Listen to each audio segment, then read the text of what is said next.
Hello दोस्तों, मेरा नाम है आमिर खान और आप देख रहे हो मेरा यूट्यूब चैनल। और आज की वीडियो में हम बात करने वाले हैं इन्वर्टर से हम रेफ्रिजरेटर चला सकते हैं या नहीं, और हाई पर और लो पर चला के देखेंगे ये हमारा जो इन्वर्टर है कितने एम्पियर ये जो बैटरी से ले रहा है और ये फ्रीज़र को दे रहा है, और ये फ्रीज़र कितने वोल्ट का लोड लेता है, और हम इसे हमारे घर के इन्वर्टर पर चला सकते हैं या नहीं। और हाँ, एक और बात, यहाँ पर हम सोलर इन्वर्टर यूज़ ले रहे हैं और आप अपने घर के इन्वर्टर से भी ये चीज़ यूज़ ले सकते हैं। और दूसरी बात ये है कि साइन वेव इन्वर्टर होना चाहिए, तभी ये अच्छे से वर्किंग करेगा। तो पहले मैं आप लोगों को यहाँ पर दिखा देता हूँ फ्रीजरेटर का रेटिंग, और यहाँ पर मैं एम्पियर मीटर भी दिखाने वाला हूँ और यहाँ पर सब मीटर भी दिखाने वाला हूँ। इसके अंदर इस फ्रीज का जो वोल्टेज यानी कि वाट होगा वो कितना वोट लेगा, और कितने वोट पर हमारी जो बैटरी है वो एम्पियर कितना लेगा। तो चलिए देखते हैं पहले फ्रीज की रेटिंग क्या है। फ्रीज़र की अगर हम बात कर लें तो डिजिटल इन्वर्टर टेक्नोलॉजी फ्रीज है और यहाँ पर 3 स्टार रेटिंग है। और इसकी अगर लीटर की बात कर ली जाए तो मैं आपको फ़ोटो दिखा देता हूँ। यहाँ पर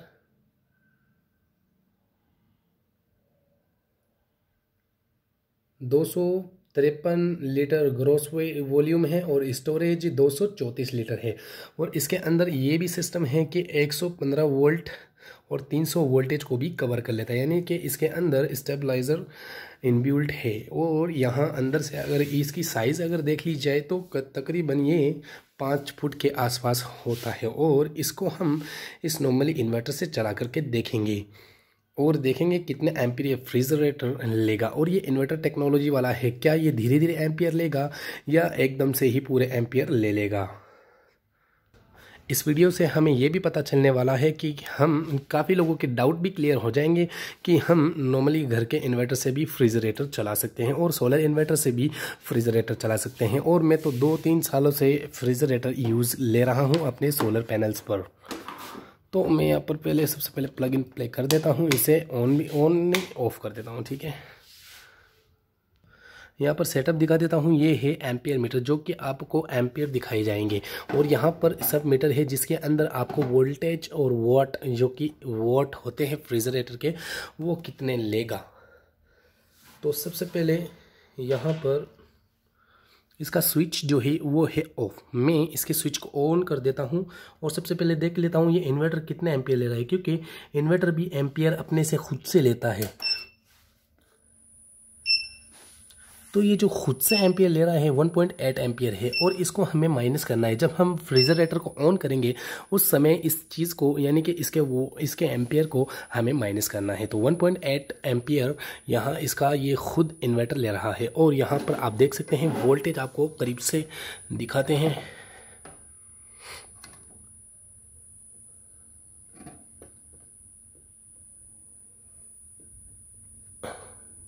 (220, 219 वोल्ट ये इन्वर्टर जनरेट कर रहा है। तो हम रेफ्रिजरेटर को ऑन करते हैं। एम्पियर पर आपकी नज़र होनी चाहिए। अगर मैं बात कर लूँ रेफ्रिजरेटर की, तो मैंने इसके डिप स्विच को हाई पर कर दिया, यानी कि हाई पर करने से क्या होगा कि हमारा जो यानी कि जो सोलर इन्वर्टर है ये कितने एम्पियर एकदम से लेगा, यानी कि फ्रीजरेटर एकदम से डायरेक्टली एम्पियर लेगा या नहीं लेगा। और जब तक ये टेम्परेचर में नहीं आ जाता तब तक ये ऑफ भी नहीं होगा। तो मैं फ्रीजरेटर को स्टार्ट करूँगा, आप एम्पियर पे ध्यान रखिए। मैं जा रहा हूँ फ्रीज़र को ऑन करने। तो जब मैंने फ्रीज़र को ऑन किया तो आपके सामने एम्पियर बढ़ गया। ये देखिए 11 एम्पियर हो गया, फिर से लो एम्पियर हो गया, यानी कि ये स्टार्ट होने की कोशिश कर रहा है, बट थोड़ी देर लेगा स्टार्ट होने में। अब इसकी लाइट बल्ब ऑन हो गई है, मैं आपको दिखा देता हूँ। इसकी लाइट बल्ब तो ऑन हो गई है फ्रीजरेटर की, और ये थोड़ी देर स्टार्टिंग होने में लेता है। जैसा कि फ्रीज़र का स्विच तो ऑन हो गया है, बट हम देखेंगे यहाँ पर कि कितने वोट अभी ले रहा है यहाँ इससे। अभी तो ज़ीरो ही है, ज़ीरो मतलब ये थोड़ा शो इसके ज़ीरो के माइनस में है। ये इन्वर्टर फ्रीज है, अपने हिसाब से स्टार्ट होगा, यानी कि 30 वोट से ये स्टार्टिंग पॉइंट है इसका। 30 वोट, फिर 70 वोट, फिर 80, 90, 100 वोट तक का इसका कैलकुलेशन होता है। 850 VA का इन्वर्टर है और 150 एम्पियर की बैटरी है, यानी कि आप 150 लगा सकते हैं, 100 एम्पियर भी बैटरी लगा सकते हैं। ये देखिए फ्रेंड्स, आपके सामने एम्पियर 7 हो गया है इसका। और अभी हम देखेंगे कि कितने वोट हमारा फ्रीज ले रहा है। 7 एम्पियर अभी यहाँ से ले रहा है, हमारे जो बैटरी से 7 एम्पियर फ्रीज़र ले रहा है। अब 6 हो गया, 6.6, 6.3, 6.1, 6.5.9 एम्पियर धीरे धीरे अभी कम होगा। और अपने हिसाब से मतलब सबसे पहले और 30 वाट 40 वाट से शुरुआत इसकी फ्रीज़र की होती है, फिर धीरे धीरे एम्पियर बढ़ता ही जाएगा और 100 वाट तक ये लेने लग जाएगा। और आपको मैं दिखा देता हूँ कितने वाट ले रहा है।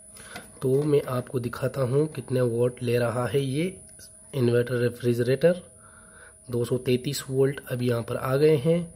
और वोट की बात करें तो देखिए दोस्तों, 30 वोट हमारे यहाँ पर ले रहा है। आप देख सकते हैं 30 वोट, यानी कि 30 वोट 35 वोट से शुरू होता है, इसकी स्टार्टिंग पॉइंट है 30 वोट 35 वोट। 30 वोट से शुरुआत हो गई है और 5 एम्पियर अभी ले रहा है। और 1.8 एम्पियर इससे माइनस कर देते हैं, क्योंकि 1.8 एम्पियर ये इन्वर्टर खुद ले रहा है और बाकी का जो एम्पियर है फ्रीज़र ले रहा है। 1.8 एम्पियर माइनस कर दीजिए 5 एम्पियर में से। अभी हमारा फ्रीज़र 30 वोट ले रहा है, यानी कि इसका कंप्रेसर ऑन हो गया है। ये इन्वर्टर टेक्नोलॉजी की खासियत है। ये देखिए आपके सामने बढ़ रहा है एम्पियर, इसका मतलब फ्रीजरेटर का जो कंप्रेसर है वो ऑन हो रहा है, अपनी टेम्परेचर की हद पर जा रहा है। यानी कि इस फ्रीज का मैंने टेम्परेचर हाई कर दिया है। क्यों हाई कर दिया है? ताकि हमारे कंप्रेसर फुल स्पीड में हो जाए और हमें पता चल जाएगा कि कितने एम्पियर ये ले रहा है। ये देखिए आपके सामने फ्रीज़र ऑटोमेटिकली कंप्रेसर को स्पीड बढ़ा रहा है और कहाँ तक ये स्पीड बढ़ा सकता है। और ये अपने अंदर ये भी चेक करेगा कि इसके अंदर टेम्परेचर कितना है, उस हिसाब से इसके अंदर से एम्पियर लेगा, यानी कि वोल्टेज। अभी मेरे ख्याल से 50 वोल्ट का लोड चल रहा होगा इस पर।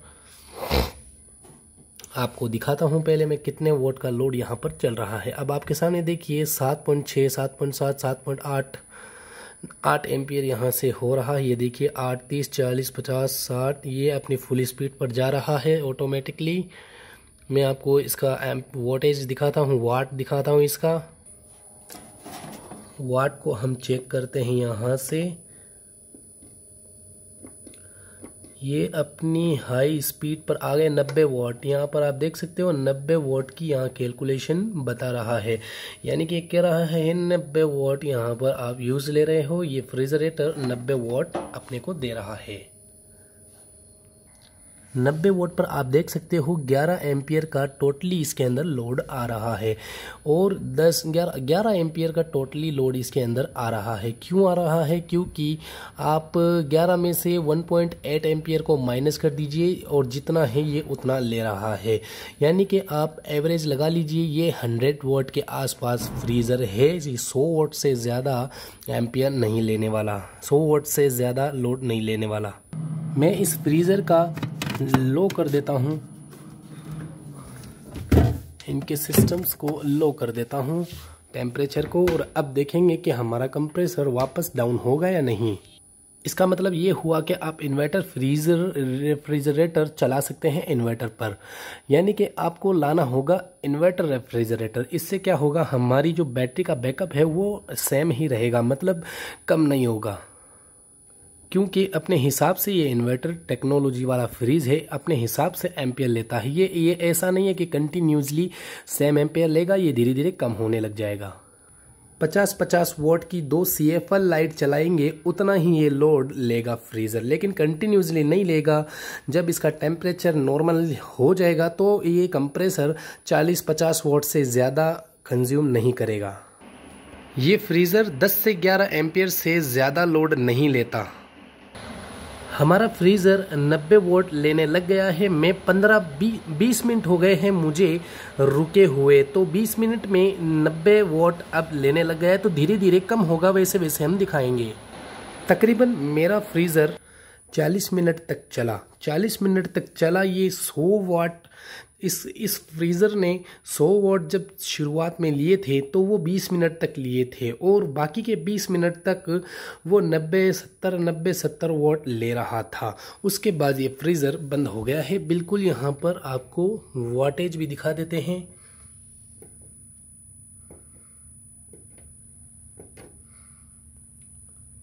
आप देख सकते हैं इसके वाटेज और यहाँ पर एम्पियर भी देख सकते हैं। बिल्कुल वही एम्पियर हो गया है जो शुरू में था। तो मेरी सलाह के हिसाब से आप इन्वर्टर टेक्नोलॉजी फ्रीज खरीदिए और इन्वर्टर पे आप साइन वेव इन्वर्टर पे आप इन्वर्टर से चला सकते हैं इन्वर्टर रेफ्रिजरेटर, और नॉर्मल रेफ्रिजरेटर भी चला सकते हैं, ऐसी बात नहीं है, लेकिन सबसे बेस्ट इन्वर्टर टेक्नोलॉजी रेफ्रिजरेटर ही होता है। और आप इस पर 100 एम्पीयर की बैटरी लगाइए, 400 वाट सोलर पैनल लगाइए और 20 आवर्स चला सकते हैं, क्योंकि 24 घंटे में 10 घंटे इसकी ऑपरेटिंग होती है मेरे ख्याल से। और मैं एक वीडियो और बना दूंगा अलग से, गर्मी आ गई है, अब धीरे धीरे सोलर पैनल्स वगैरह की भी वीडियो अपलोड होगी। तो चलिए अब हम चलते हैं। और हमारा रेफ्रिजरेटर 40 मिनट कुछ 45 मिनट के लमसम यहाँ हमारा रेफ्रिजरेटर चला था। तो अब हम चलते हैं, काफ़ी लंबी वीडियो बन चुकी है। बाय बाय दोस्तों।